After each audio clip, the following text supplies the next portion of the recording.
So today is June 19th, 2018. So you know what that is? It is Juneteenth. Now I know a lot of people might be like, heard of it, don't really know what it is, or people may know way more than me.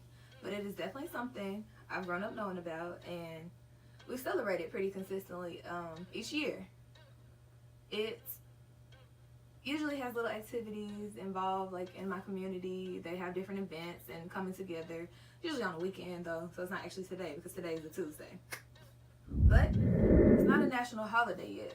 So I'm going to go into reasons why you should know about it. So I hope you keep watching, and I hope you enjoy this video, and I hope it makes you think. And I hope you don't forget also to like, subscribe, comment, and share. Alrighty, so what is Juneteenth? It is also known as like Emancipation Day or Freedom Day because it was the actual day that slavery officially ended in every state. Now, can you believe that this process took 2.5 years?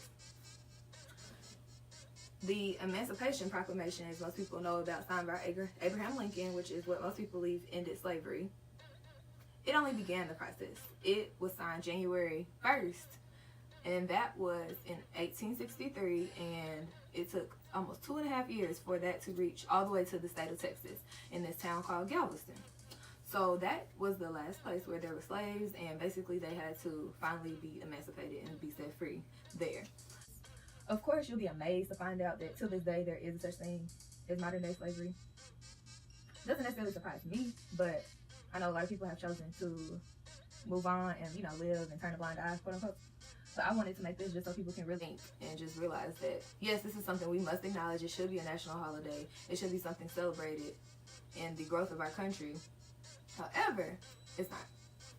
So this day, though, specifically is a commemoration and a celebration of all that our people have overcome and all that they, you know, went through and survived and stuff like that. But it's also a reminder to continue to strive and celebrate and continue to fight against the modern day things that we deal with that show that things haven't changed as much as we might want to believe.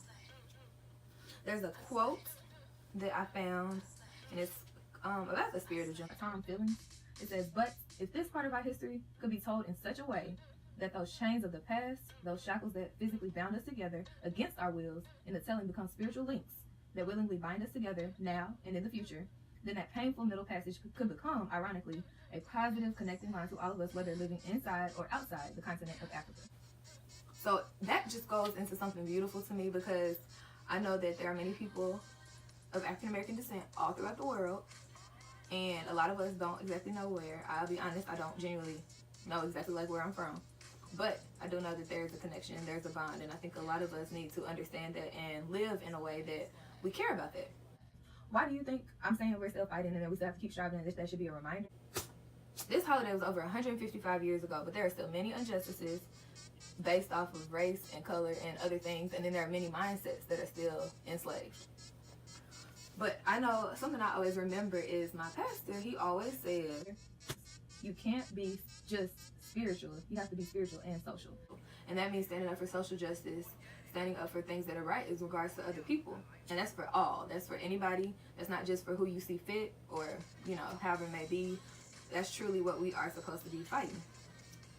So being woke, it's not just a trend. Like, you can't just find yourself one day, oh, okay, I guess, you know, I'm gonna go with this woke thing, so I'm gonna post something every day on Instagram or social media or whatever you use to just say, oh, that I'm woke.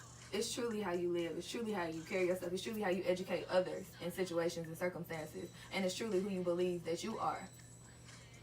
So now you just have to ask yourself, are you choosing to live like in denial of all the things of the past, or are you actually choosing to stand up and fight for the things that are greater than you, the things that should be?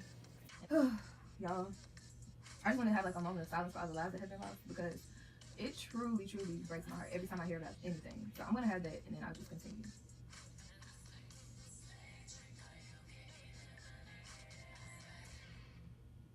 Lord, I just pray that bless them.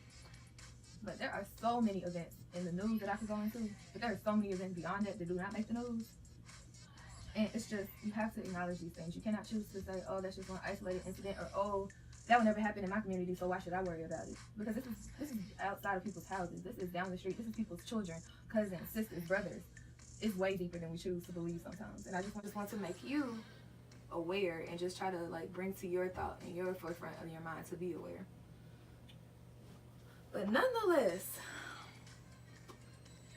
personally, I am an advocate and a representation of everything black. I'm very proud. I don't try to assimilate it. I don't try to alter it. I don't try to tone it down or anything like that. I just try to be me, and I know that a part of me is being black. I am a proud HBCU graduate as well, so that's just like everything to me is very important to me. And a lot of people are like, oh, are they still relevant? And it really pains me to see how much some of them struggle and some of them don't survive. But I know a lot of the history, and I know a lot of them were founded by non-blacks, and some were founded by African Americans as well. But you have to think about the big picture and not just focus on the little details of it. They are still very relevant, and they are still important. Do you hear me? Because I don't believe that there's any place like them in this world.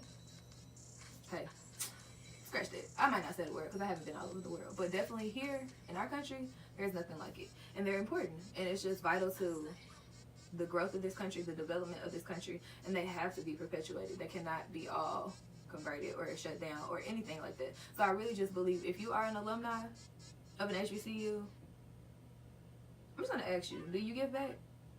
Do you give your money, your time, or do you just show up to turn up for homecoming? But anyway, I just want to know. I just want y'all to think about it.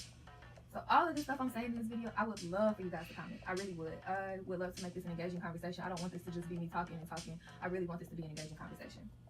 But regardless, at the end of the day, I am grateful for the progress. I thank God for the progress that we have made and that the way things have changed in our country. But I am sure there's an outstanding need of more. And this is June 19th, 2018, over 155 years post-Juneteenth, and over that post, the Emancipation Proclamation signing. So I just want you to think about this, and then I have like this one quick question. So you know how I said it's not a national holiday, so you know, of course you're not getting out of school for it, you're not getting off work for it, the banks aren't closed. But you know, the other holiday that they definitely are for. Just guess that there are 5 states who still don't acknowledge this holiday. Can y'all think of who might be missing? I'll tell y'all. I'll put it in the comments, but I just want that to give you more of a background, more of a reason why this is still something we're working on. But like I said, I really, really am grateful, and I'm really appreciative of the fact that we have made so much progress. But yeah, I'm gonna end this here. I just want to say some other things. So I've done one washing all my hair, and it turned out fine. Y'all saw that in my spring break vlog and stuff like that. I hope you go watch that video too. But for some reason, my hair decided to come out in an afro this time. So as you can see, my hair is like double the size of my head. It's so crazy. But I guess it worked out because I was kind of upset. So I was just like, this is not what I planned on my hair looking like. And it was so much work to get products throughout this. But it worked out because now today I was able to just completely be free. Like completely just wear my hair how it grows out my head and appreciate that on this day. So don't forget to keep your eyes out for another video and watch all my other videos. Like if you haven't watched my other videos, you know, get caught up. And I will catch you guys later. I love you guys, and I thank you for watching.